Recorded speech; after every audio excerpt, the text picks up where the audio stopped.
47 বৎসর পরে কবর খোলা হয়েছে। হ্যাঁ, 47 বৎসর পরে কবর খোলা হয়েছে। কত বৎসর পরে?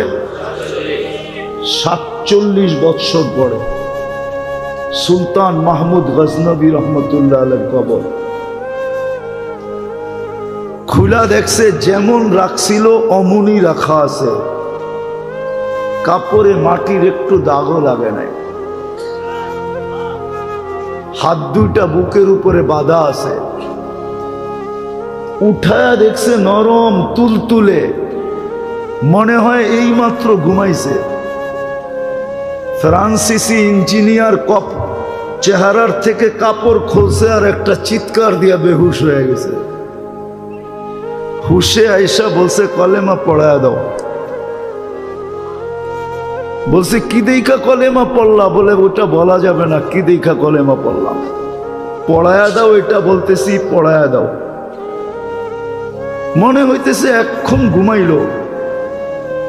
47 বৎসর পরে যিনি আমাদেরও রাজা ছিলেন, ভারতবর্ষ যিনি স্বাধীন করছেন, সুলতান মাহমুদ গজনবী, সেই রাশিয়ার মাথা থেকে নিয়ে ভারতবর্ষের শেষ মাথা পর্যন্ত, যার পায়ের নিচে ছিল, পায়ের নিচে এত বড় রাজা, কেমন ফুটা ফুটছে বলেন? ফুটলে দরবেশ এরকমই ফুটে। শাহজালাল রহমতুল্লাহ আলাইহি কেমন ফুটা ফুটছে যে মুসল্লায় বৈশাখ পার হইতেছে। সাহাবা তো ঘোড়া দিয়ে পার হইছে, উনি মুসল্লা দিয়ে পার হইতেছে। উনি কি সুরমা নদী পার হন নাই? কি দিয়া? জায়নমাজ দিয়া পার হন নাই? ভিজা গেছিল? ভিজেও নাই, ডুবেও নাই।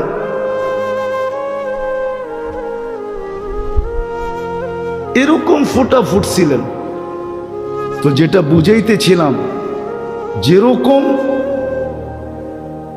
যেরকম চাঁদের আলো না হইলে আমাদের ফুলে কোনোদিন ঘ্রাণ আসতো না, বিজ্ঞান বলে কালার আসতো না,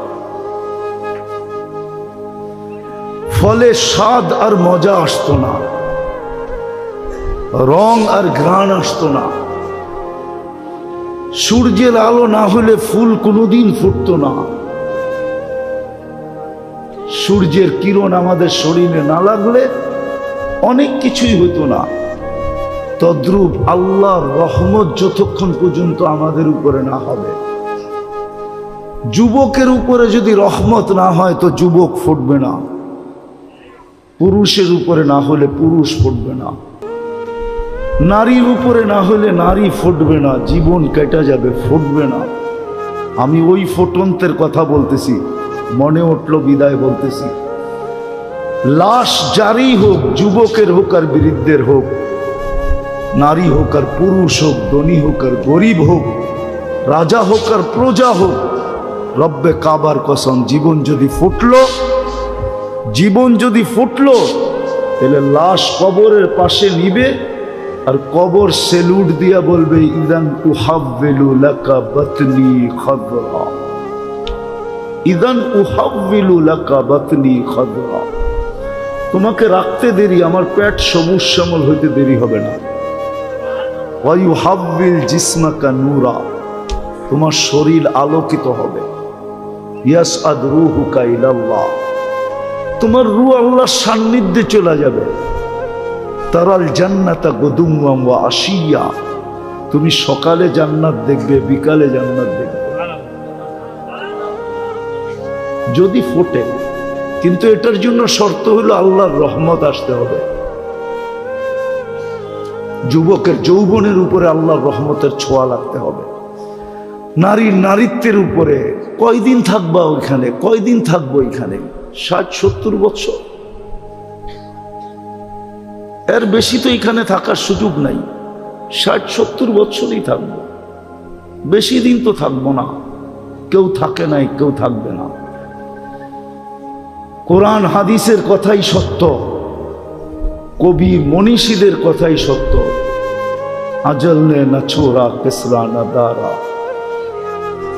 মউত কাউকে ছাড়ে নাই, কাউকে ছাড়বে না। সৃষ্টির সর্দারকেই যখন ছাড়েন নাই, তার কাকে ছাড়বে? ঠিক না? সৃষ্টির রাজাকেই তো ছাড়েন নাই। মুহাম্মদুর রাসূলুল্লাহ সাল্লাল্লাহু আলাইহি ওয়াসাল্লাম সৃষ্টির রাজা, সৃষ্টির সর্দার। শুধু এইখানেই শেষ না, সৃষ্টির সর্দার। সৃষ্টিকে মনে হয় আল্লাহ কখনো রহমতের ছোঁয়া দিতেন না যদি মুহাম্মদুর রাসূলুল্লাহ না হতেন। নাহলে কোরআন কেন বলে ওয়ামা আরসালনাকা ইল্লা রাহমাতাল লিল আলামিন?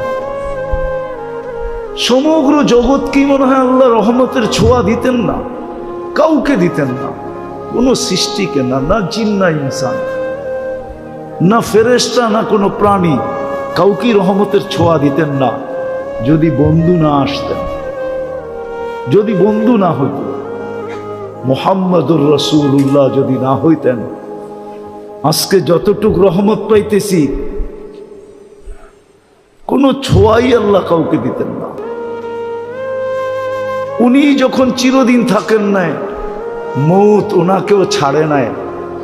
জিজ্ঞাসা করছিলেন উনি মালাকুল মৌতকে, অনুমতি দিলে আমাকেও নিয়ে যাবেন? তো বলছে হ্যাঁ, অনুমতি দিলে আপনাকেও নিয়ে যাব। সবাইকে তো অনুমতি ছাড়াই নিয়ে যাই, শুধু আপনি একক ব্যক্তি যার ব্যাপারে আল্লাহ বলে দিছে অনুমতি ছাড়া ডুববেও না, আনবেও না। মনে হয় বোঝেন না, অনুমতি ছাড়া কামরায় ডুববেও না, আর অনুমতি ছাড়া বন্ধুকে উঠায় নিয়েও আসবে না। অনুমতি দিলে তারপরে ডুববে, তারপরে আনবে। তো বলছে আপনি একক ব্যক্তি, আল্লাহ বলে দিছে অনুমতি ছাড়া ঢুকা নিষেধ, অনুমতি ব্যতীত বুকে হাত রাখা নিষেধ। অনুমতি দিলে আপনাকেও নিয়ে যাব। এই জন্যই মনে হয় কবি লেখছেন লাউ কানাতিদ দুনিয়া মুখাল্লাদা, দুনিয়া যদি চিরদিন কারো জন্য হতো মা মাতা মুহাম্মাদা। তাহলে কোরআন হাদিস পর্যালোচনা করলে দেখা যায় যে মুহাম্মদুর রাসূলুল্লাহ দুনিয়ার থেকে যাওয়ার ব্যক্তিত্ব ছিলেন না। উনিও যখন চলে গেছে আর কতদিন থাকবো আমরা? কিন্তু নিজেকে ফুটায় যেতে হবে। যুবক ভালো মতে বোঝো। এই জন্যই মনে হয় আল্লাহ সতর্ক করছেন লা ইয়াক্তাররুকা শাবাবুকা, যৌবনের তরঙ্গ যেন তোমাকে বিমুখ না করে, দিক হারা না করে, তোমাকে মাতাল না করে, উদাসীন না বানায়, পাগল না বানায় দেয়। যৌবনের তরঙ্গ যেন তোমাকে এদিক ওদিক না করে। কাম মিন শাব সাবাকাকা ইলাল মাউত, আমরা নারাজ হয়ে গেলে কিন্তু যৌবন সহ উঠে নিয়ে আসবে। হায় হায় হায়, যৌবন সহ কবরের কোলে ঢুকায় দিব। আর হাজারো ঢুকায় দিয়েছেন। আজকের দুনিয়ায়, আজকের দিনে খুঁজলেও পাওয়া যাবে সারা দুনিয়ায় কয়েক লক্ষ মানুষ মারা গেছে, তার ভিতরে পাওয়া যাবে যুবকের সংখ্যাই বেশি। চলে যেতে হবে। বাকি নারী পুরুষকে আল্লাহ সতর্ক করছেন লা তাফরাহ বিদুনিয়াইকা,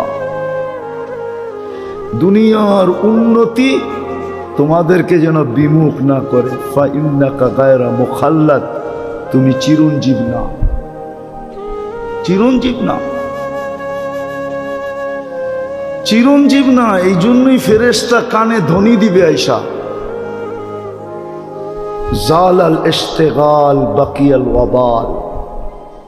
মারা যাওয়ার সাথে সাথে কানে ধ্বনি দিবে জালাল ইশতিগাল, ইনকাতাতিল আজাল ওয়ানকাতাতিল আমাল। তোমার বয়স শেষ, আশা শেষ। দ্বিতীয় ফেরেশতা বলবে জালাল ইশতিগাল, ব্যস্ততা শেষ, ব্যস্ততা। বাকিয়াল ওয়াবাল, সব ঘাটি সামনে। বিদায় নিজেকে ফুটে। সত্য এটাই, 14 তারিখে ফুটন্ত ফুল ব্যতীত কেউ হাত দেয় না। জানে যেই ফুল ফোটে নাই ওটা নিয়ে গেলে জুতার বাড়ি দিব, জুতার বাড়ি। মনে হয় বোঝেন নাই, যুবকরা কিছু কিছু হয়তো বুঝছে, ঠোঁট দেখা বোঝা যায়। ফুটন্ত ফুল ছাড়া কেউ হাত দিয়া ছোঁয় না, ঠিক না? ছোঁয় না কি? হ্যাঁ, গ্রাম না থাকলেও চলে, কিন্তু ফুটন্ত হইতে হবে। কি ফুটন্ত? আর যদি ফুটন্ত না হয়, লয়া গেলে জুতা, জুতা, ঠিক না? হ্যাঁ, I.U লিখবো তো দূরের কথা, জুতা দিব, জুতা। I.U বোঝো? বোঝে এরা, ফিডার তো খায় না, কিন্তু লড়ে চড়ে না আর কি। I.U লিখবো না, বরং জুতার বাড়ি, জুতা ফেসবুকের ভিতরে ঢুকায়া তোমার মুখের উপরে মেরে দিব। কইব তুই একটা ফুটন্ত ফুল আনতে পারোস নাই। তো ফুল ফুটা ব্যতীত যেরকম মানুষ হাত বাড়ায় না, রব্বে কাবার কসম আল্লাহ ফুটন্ত ব্যতীত কারো দিকে তাকান না। আর ফোটে কখন? যখন রহমত পতিত হয়, আল্লাহর রহমতের ছোঁয়া যখন লাগে তো ফুটন্ত হয়ে যায়। তখন পাওয়া যায়, ওই যুবকও পাওয়া যায় যে সারা রাত্র দাঁড়ায় দাঁড়ায় কাঁদতেছে। আল্লাহ যদি বলে কাঁদিস কেন, তো চিৎকার দিয়া বলে, না সোনে মে মজা না খানে মে মজা, সির্ফ আতা হ্যায় তেরে আগে রোনে মে। কিছুতেই তো মজা পাই না, শুধু কান্নাই মজা পাই, এই জন্যই তো দাঁড়ায় দাঁড়ায় কাঁদতেছি। আছে, আমাদের সমাজে আছে, আলহামদুলিল্লাহ আছে। যুবকের যদি আজকে বুঝে আসে, তাহলে এইখানেও যুবক তৈরি হইতে পারে যে রাত্রে দাঁড়ায় দাঁড়ায় আল্লাহর সামনে কাঁদবে আর চিৎকার দিয়া বলবে, আর কত, কবে কবে দেখা হবে, কবে কবে, কার সাথে? আল্লাহর সাথে। কবে মিলবে জান্নাত? দুনিয়া ভাল লাগে না। হ্যাঁ হ্যাঁ, আছে যুবক, এরকম যুবক আছে, সমাজে আছে, আলহামদুলিল্লাহ, আমরা খুঁজা পাই মাঝে মাঝে, যাদের দুনিয়া ভাল লাগে না। ও সারাক্ষণ ভাবে কবে যাব জান্নাতে। কেননা জান্নাতের স্বাদই তো ভিন্ন, ঠিক না? কি কি কও? দুনিয়ার নাচ কি নাচ নাকি? এ তো হাত পাও বেকা করে, ঠিক না? এটার নাম নাচ। নাচ তো হবে জান্নাতে, যার সাথে পুরা জান্নাত ডান্স করবে। কি কি 40 বছর টানা নাচ না, যে নাচবে সে ক্লান্ত হবে, যে নাচ দেখবে না সে বিরক্ত হবে। মজা বাড়তেই থাকবে, বাড়তেই থাকবে। আর বাড়বে না কেন? যে নাচতেছে ও তো পড়া আছে 3 কিলোমিটার ঘেরের লেহেঙ্গা। কি লেহেঙ্গা বোঝেন? কয় কিলোমিটার ঘের? এরম মারলে 3 কিলোমিটার জায়গা নিয়ে ফুলা উঠবে। যাকে হাঁটু পর্যন্ত বানাইছেন আল্লাহ মুস্ক দিয়া, কমর পর্যন্ত বানাইছেন আম্বার দিয়া, কাত পর্যন্ত বানাইছেন জাফরান দিয়া, উপরের চেহারাটা বানাইছেন হোয়াইট কাফুর দিয়া, 120 ফিট লম্বা হবে, চুলটিও 120 ফিট লম্বা হবে। নাচতে নাচতে যখন মাঝে মাঝে চুলের আগা তোমার মুখে মারবো না, আল্লাহর রসুল তো একটা চুলের কথা বলছে, আকাশের নিচে লাড়া দিয়া দিলে লাতা আত্মারাতি দুনিয়া কুল্লা, সারাটা দুনিয়া সুগরানে মোহিত হয়ে যাবে। আর পুরা বেনিটা যখন তোমার মুখে লাগাবে তো কেমন সুবিধান হবে।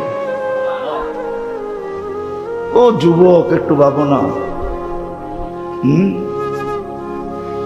মজা বাড়তে থাকবে, কিন্তু নাচতে নাচতে এক সময় বলবে আর কত নাচ দেখবি, 40 বছর হয়ে গেছে। হ্যাঁ, খালি নাচেই দেখবি, ভিতরের কোনো কাহিনী দেখবি না। মনে হয় ফিডার খায়, কিচ্ছু বোঝে না। চল কামরায় তোরে কাহিনী দেখাই। আল্লাহ বানায় রাখছে, এই জন্যই তো যুবক সারা রাত্র কাঁদে। আল্লামা কর্তুবী রহমতুল্লাহ আলাইহি লেখছেন, এক যুবক সারা রাত্র নামাজ পড়তেন, সারাদিন রোজা রাখতেন। গড়ালারা বুঝাইছে এরকম করিস না, পাগল হয়ে যাবি। বন্ধুরা বুঝাইছে, কার কথা মানে ও? মজা পাইলে কি আর কারো কথা মানে? কি মানে নাকি? হ্যাঁ, নাইলে মাদক নিরাময় সেন্টার এত হইতো কেন? ও তো মাদকে মজা পায়, এখন নিরাময় সেন্টারে যাইও ছাড়তে চায় না, ঠিক না? ছাড়ে নাকি? ওইখান থেকে বাইরে আইসা যেই সেই কি ওই যেটা বলে ওইটা তো বলি, ঠিক না?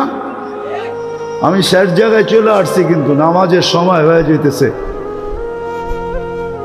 তো জান্নাতে মজা বাড়তে থাকবে। তো যুবককে বুঝাইছে পাগল হয়ে যাবি। একদিন সকালে রাস্তা দিয়ে দৌড়াইতেছে আর বলতেছে, আইনা আইনা আইনা কোথায়? তো সবাই বলতেছে, বলছিলাম না পাগল হইব, ওই যে দেখো এখন তো লুঙ্গি নিচে আছে, কতক্ষণ পরে খুইলা মাথায়ও দিতে পারে, মাথায়ও বাঁধতে পারে। তো সবাই দৌড়া, বন্ধুরা জিজ্ঞেস করছে, আরে তুই দৌড়াস আর আইনা আইনা এটা কি বলিস? আইনা আইনা আইনা কোথায়? কই ঘুমায় গেছিলাম, সকালে তন্দ্রা আসছিল, তো দেখলাম এক জান্নাতের বাগান, ফলে ফুলে ভরা, ভিতরে এক ঝর্ণা, পানি ভরতে ছিল এমন মেয়েরা যাদের বর্ণনা দেওয়ার মতো আমার পক্ষে সম্ভব না। শুধু আমি না, সৃষ্টিও মনে হয় সৌন্দর্যের বর্ণনা দিতে পারবে না। আর আসলে বর্ণনা দিবে কি করে? আল্লাহর রসুল তো বলছে জান্নাতি মেয়েদের পায়ের সৌন্দর্য বলছে, লাউ কাশাফা সাকাইহি লাগাবা দাউ শামস, পাও খুলে দিলে সূর্য চিরদিনের জন্য হারায় ফেলবে।